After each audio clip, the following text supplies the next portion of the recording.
So, ito na nga pala yung araw ng flight namin papuntang India from Philippines. And dito nga pala kami sa Singapore, may layover. And this time, syempre, hindi na nga pala ako nag-iisang bumiyahe papuntang India dahil kasama ko na si Abby that time. And narealize ko nga na mas masarap talagang bumiyahe nang hindi ka nag-iisa, no? Kasi may katsikahan ka. So far, dahil hindi nga nakapag-apply si Abby ng visa dito bago kami lumipad ng Singapore, is hindi na kami lumabas ng airport para mag-tour. Kaya ang ginawa na lang namin is nag-stay na lang kami dito sa loob ng airport and madami naman talagang pwedeng gawin dito. At ang pinaka-wise choice nga pala namin dito is nag-stay na lang kami sa lounge dahil dito unlimited foods and unlimited drinks. Kahit magwalwal pa si Abby dito, walang problema. Kasi nung kinompare namin kung sa labas kami iinom, sobrang laki ng babayaran namin, no? Dahil iba nga yung currency dito sa SG. And as usual, syempre, nakaligo pa din kami. So, fresh na ang mga ante nyo. Dito ko na-appreciate yung mga credit card sa Pilipinas na may free lunch access, no? Kasi sobrang convenient talaga, lalo na kapag nagta-travel ka. So, ayun nga, pagdating namin dito sa India is, ito nga pala yung pinakauna namin kinain, yung dosa.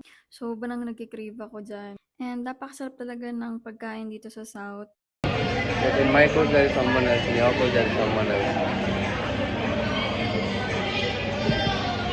And habang kumakain nga kami dito is nagchichikahan kami about dun sa binook ni Abing train. Kasi kailangan nga pala namin mag-train from Chennai dahil hindi nga pala kami makakapag-travel through air. Dahil nga dun sa ang dami-dami naming dalang luggage, no? Kasi aside nga dun sa biyahe namin is ang dami naming dalang luggage na puro pasabay na orders from Philippines to India. Kaya no choice talaga kami kundi mag-train from Chennai to Bhopal and then Bhopal may susundo sa amin na sasakyan going to Indore naman.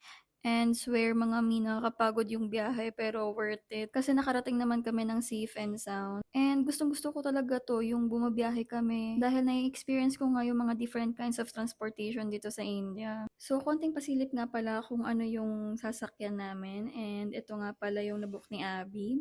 Dahil 16 hours nga pala yung biyahe namin dito. So far, sobrang comfy kasi may privacy kayo and makakatulog ka din ng maayos. And kasama na nga pala yung mga food and amenities dito. Sa totoo lang, yung nabook ni Abby is magkaiba pala kami ng kwarto. Pero good thing na lang talaga is yung iba dito unoccupied. So, magkasama pa rin kami sa isang room. At dahil maaga nga pala yung train namin is meron nga palang breakfast dito. Ayan, ito yung sinerve nila sa amin. Completos Ricados. Oh, pero hindi ko naubos yan kasi ang dami nga. So, sa buong journey namin is wala kaming ibang ginawa kundi kumain, matulog, manood ng Netflix, ganyan. And for lunch, hindi kami nagpa-serve ng food kasi umorder si Abby outside.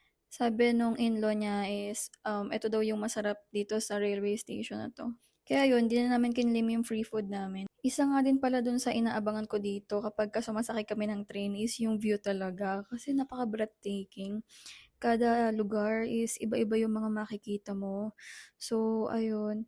May mga part din na umuulan, may mga part din naman na maaraw. Kasi tag-ulan na rin din dito sa India. Same lang din sa Pinas. And ito na nga din pala yung pinaka-last meal namin for today. Ayan.